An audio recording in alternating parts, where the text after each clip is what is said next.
19 November 2023 world cup final అయిన ఈ రాత్రిని ఎవరు మర్చిపోగలరు?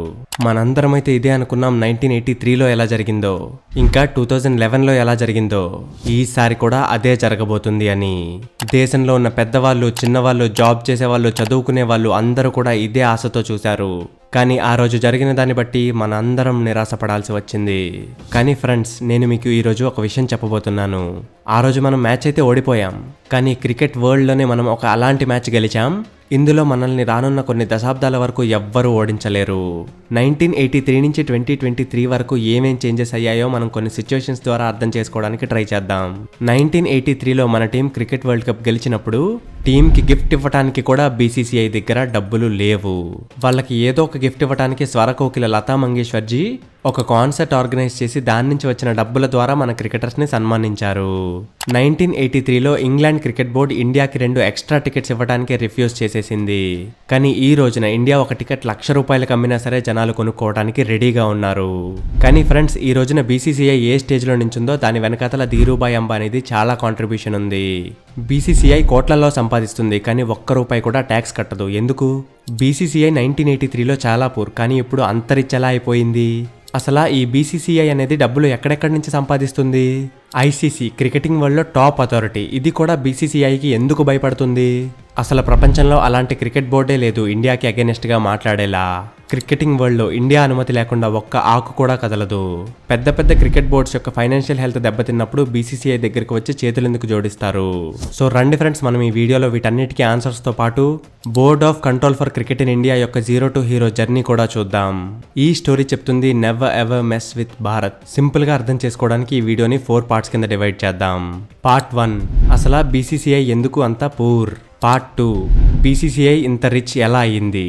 Part 3, income sources of BCCI. Part 4, BCCI ఎలా అయింది వరల్డ్లోనే dominating cricket board. 1983 world cup అవుతున్న టైం అది. ఫైనల్ మ్యాచ్ అవుతుంది ఇండియాకి ఇంకా వెస్టిండీస్కి. వెస్టిండీస్ ఫైనల్ వరకు వెళ్ళడం అయితే ఎలాగో కామనే, కానీ ఇండియా ఫైనల్స్ వరకు వెళ్తుందని ఎవరూ ఊహించలేదు. మ్యాచ్ అయితే అవుతుంది ఇంగ్లాండ్లో, కానీ ఇంగ్లాండ్ టీం ఆడట్లేదు కాబట్టి స్టేడియం ఆల్మోస్ట్ ఖాళీగా ఉంది. అదే టైంలో ఇండియా యొక్క యూనియన్ మినిస్టర్ సిద్ధార్థ్ శంకర్ రే ఒక అఫీషియల్ విజిట్ మీద లండన్ అయితే వెళ్లారు. అప్పుడు తను అనుకున్నారు, ఎలాగో ఇండియా టీం ఫైనల్ వరకు వచ్చిందిగా, నేను నా వైఫ్ వెళ్ళి సరదాగా మ్యాచ్ చూసి వస్తామని. తను డైరెక్ట్గా ఫోన్ చేశాడు BCCI ప్రెసిడెంట్కి, ఇంకా అడిగాడు ఒక 2 టికెట్స్ అరేంజ్ చేయమని. అప్పుడు BCCI ప్రెసిడెంట్ అయితే ఫోన్ చేశాడు యూనియన్ మినిస్టర్కి 2 టికెట్లు కావాలి అని ఇంగ్లీష్ క్రికెట్ బోర్డుకి. అప్పుడు ఇంగ్లాండ్ క్రికెట్ బోర్డు అయితే చెప్పింది మా దగ్గర టికెట్లు లేవు అని.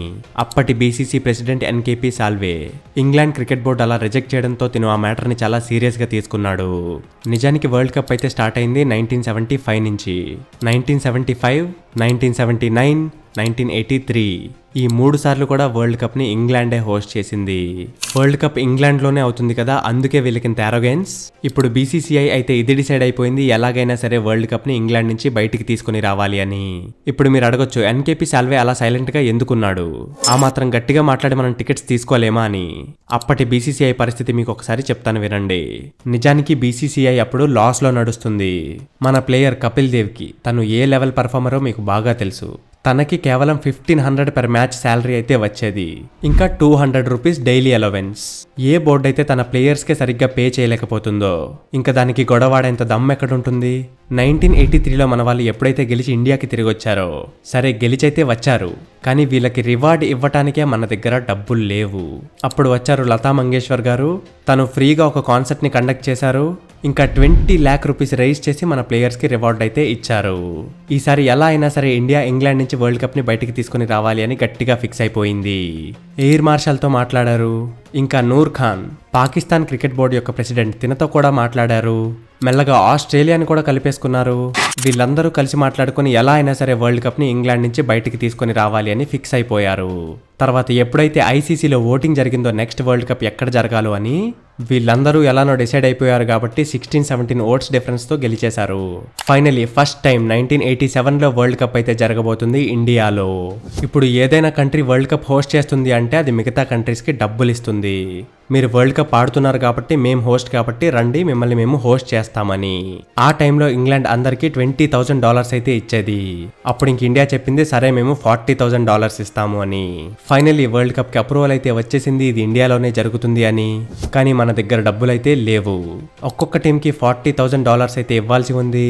మ్యాచ్ యొక్క అరేంజ్మెంట్స్ చూసుకోవాలి, ఇంకా ప్లేయర్స్ యొక్క ట్రావెల్ ఖర్చులు చూసుకోవాలి, ఫుడ్స్, హోటల్స్, ఇన్ని డబ్బులు ఎక్కడి నుంచి వస్తాయి?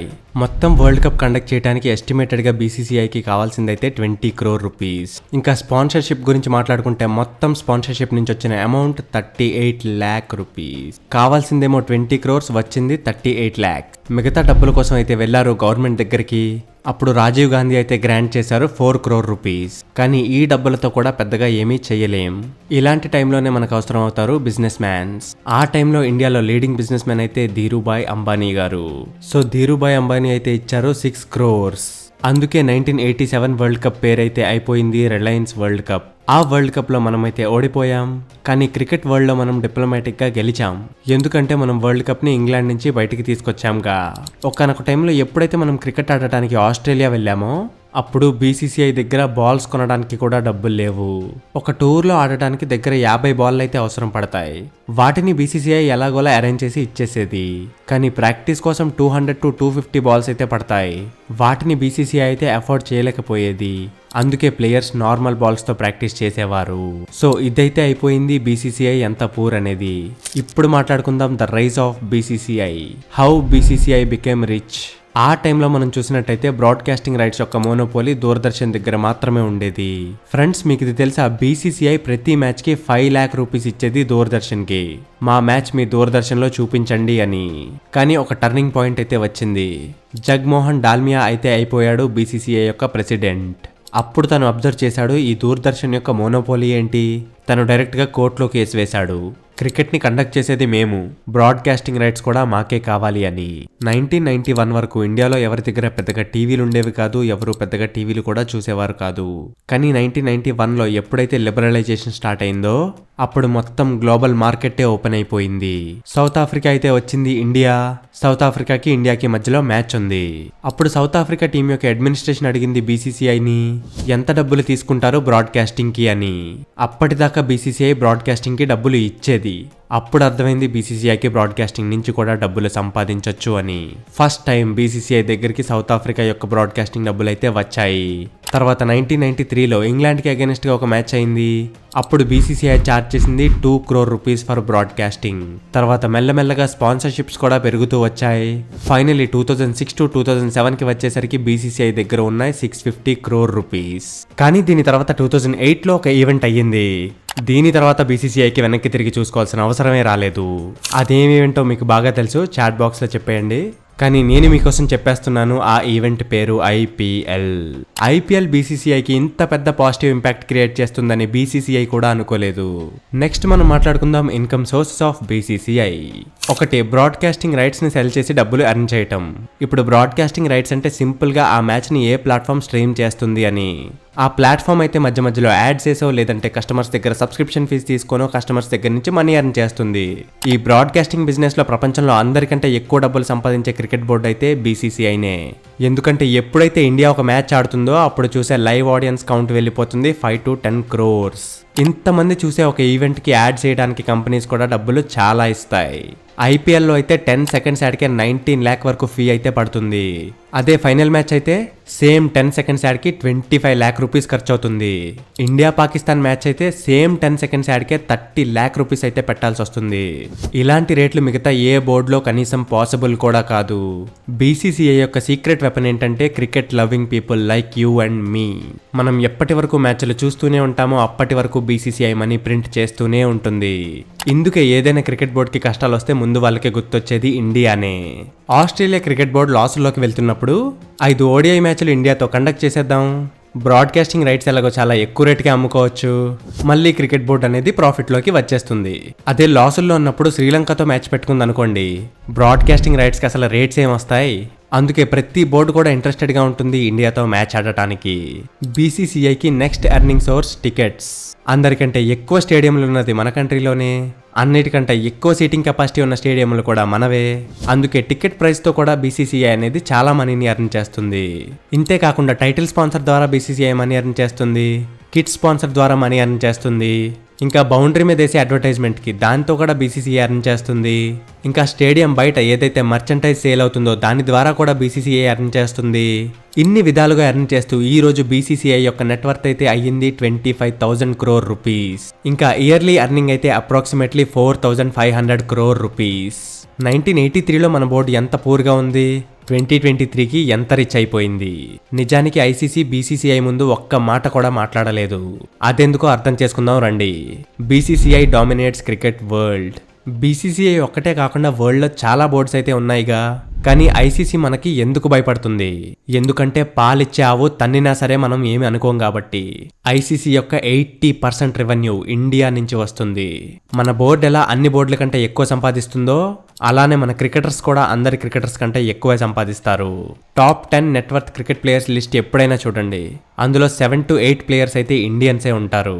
ఇంగ్లాండ్ క్రికెట్ బోర్డ్ అప్పుడు మనం అడిగినప్పుడు 2 టికెట్లు కూడా ఇవ్వలేదు, కానీ ఇప్పుడు వాళ్ళకి ఫైనాన్షియల్ క్రైసిస్ వచ్చినప్పుడు బీసీసీఐ దగ్గరకు వచ్చి చేతులు కట్టుకుని నించుంటారు. ఇండియాతో ఒక 2-3 మ్యాచ్లు జరిపించవచ్చు కదా, అప్పుడు అట్లీస్ట్ మేము బ్రేక్ ఈవెన్ కైనా వస్తాం అని. 2008లో డిఆర్ఎస్ది ఒక రూల్ వచ్చింది. బోర్డ్స్ అన్ని కూడా డిఆర్ఎస్ ని యాక్సెప్ట్ చేశాయి, కానీ బీసీసీఐ మాత్రం అబ్జెక్షన్ పెట్టింది. బీసీసీఐ చెప్పింది డిఆర్ఎస్ ని డైరెక్ట్ గా పెట్టలేం, కెప్టెన్ డిసైడ్ చేస్తాడు అని. అన్ని బోర్డులు అగ్రి అయితే చేసేసాయి, కానీ బీసీసీఐ అబ్జెక్షన్ రైజ్ చేసింది. అప్పుడు అందరూ అన్నారు బీసీసీఐ ఎలా చెప్తే అలానే చేద్దామని. సెకండ్ ఎగ్జాంపుల్, మీలో ఎంతమందికి మంకీ గేట్ గుర్తుంది? హర్భజన్ సింగ్ ఆండ్రూ సెమట్ ని వెటకారించాడు. ఐసీసీఐ హర్భజన్ సింగ్ ని 3 మ్యాచ్లకి బ్యాన్ చేసేసింది. అప్పుడు బీసీసీఐ సీన్ లోకి వచ్చింది. ఐసీసీఐ ఒక అడుగు వెనక్కేసి ఏం పర్లేదు కొంచెం ఫైన్ చేసి మ్యాచ్ ఆడొచ్చు అని చెప్పింది. థర్డ్ ఈవెంట్, మీకు స్టీవ్ బక్నర్ అనే అంపైర్ అయితే గుర్తుండే ఉంటాడు. తిను మన సచిన్ యొక్క చాలా నాట్అవుట్లని అవుట్ చేశాడు. బీసీసీఐ అయితే కంప్లైంట్ చేసింది ఇతను బయాస్డ్ పర్సన్, ఇతను మాకు వద్దు అని. అంతే, తనని ప్యానెల్లోంచే తీసేశారు. కోవిడ్-19 జరుగుతున్న టైం అది. ఏ బోర్డు కూడా ఎలాంటి మ్యాచ్లు కండక్ట్ చేయట్లేదు. అప్పుడు బీసీసీఐ చెప్పింది మేము ఐపీఎల్ కండక్ట్ చేద్దాం అనుకుంటున్నామని. ఐసీసీ అన్నది మిమ్మల్ని ఎవరు ఆపగలరు, మీరు కండక్ట్ చేసుకోండి అని. ఇంకా ఎప్పుడైతే ఐపీఎల్ కండక్ట్ అవుతుందో అప్పుడు ఐసీసీ వేరే పెద్ద ఈవెంట్లు ఏమీ ప్లాన్ చేయదు. ఆ 2 months ఎవరేం చేసుకున్నా మనవే. మిగతా టోర్నమెంట్స్ మిగిలిన 10 months లో ప్లాన్ చేసుకుంటారు. ఇది కదా డామినెన్స్ అంటే. ఇదైతే అయిపోయింది మెన్స్ క్రికెట్. కానీ మీరు చూస్తున్నట్టయితే లాస్ట్ కొన్ని ఇయర్స్ నుంచి బీసీసీఐ ఉమెన్స్ క్రికెట్ ని కూడా స్ట్రాంగ్ చేసుకుంటూ వస్తుంది. ఒకవేళ ఇది కూడా అయిపోతే నెక్స్ట్ 50 years వరకు క్రికెట్లో మనం ఏం చెప్తే అదే నడుస్తుంది. అవును, నిజానికి వరల్డ్ కప్ అయితే మనం ఓడిపోయాం, కానీ అది ఎప్పుడెప్పుడైతే మీకు గుర్తొస్తుందో అప్పుడు ఈ స్టోరీని గుర్తు చేసుకోండి. వరల్డ్ కప్ ఏంటి, మనం మొత్తం క్రికెట్నే గెలిచేసాం. అంతా ఓకే, కానీ స్టార్టింగ్ లో నేను మీకు ఒక మాట చెప్పా, బీసీసీఐ ట్యాక్స్ ఎందుకు కట్టదు? నిజానికి బీసీసీఐ అనేది ఒక ట్రస్ట్, అది క్రికెట్ ని ప్రమోట్ చేస్తుంది. బీసీసీఐ ఫామ్ అయినప్పుడు కూడా ట్రస్ట్ లానే ఫామ్ అయింది, ఇంకా ఈ రోజుకి కూడా దాన్నే మెయింటైన్ చేస్తుంది. అందుకే బీసీసీఐ ఎంత ఎర్న్ చేసినా సరే ₹1 కూడా ట్యాక్స్ కట్టదు. కానీ ఐపీఎల్ ఏదైతే ఉందో దాని మీద ఎర్నింగ్స్ కి మాత్రం బీసీసీఐకి ట్యాక్స్ కట్టాల్సి ఉంటుంది. కానీ ఇది కాకుండా వరల్డ్ కప్ మిగతా అన్ని ఈవెంట్స్ నుంచి బీసీసీఐ సంపాదించిన దానికి ₹1 కూడా ట్యాక్స్ అయితే కట్టదు. బీసీసీఐ యొక్క పెద్ద స్ట్రెంత్ ఏంటో తెలుసా? మీకు నాకు క్రికెట్ అంటే ఉన్న ఇష్టం. ఎప్పటి వరకు అయితే మనం క్రికెట్ ని ఇష్టపడుతూనే ఉంటామో అప్పటి వరకు ప్రపంచం మీద ఈ క్రికెట్లో మన డామినెన్సే ఉంటుంది. ఇలానే ఇంట్రెస్టింగ్ క్రికెట్ కి సంబంధించిన వీడియోలు చూస్తూనే ఉండటానికి మన ఛానల్తో కూడా జాయిన్ అయ్యి అయితే ఉండండి. See you in the next video guys.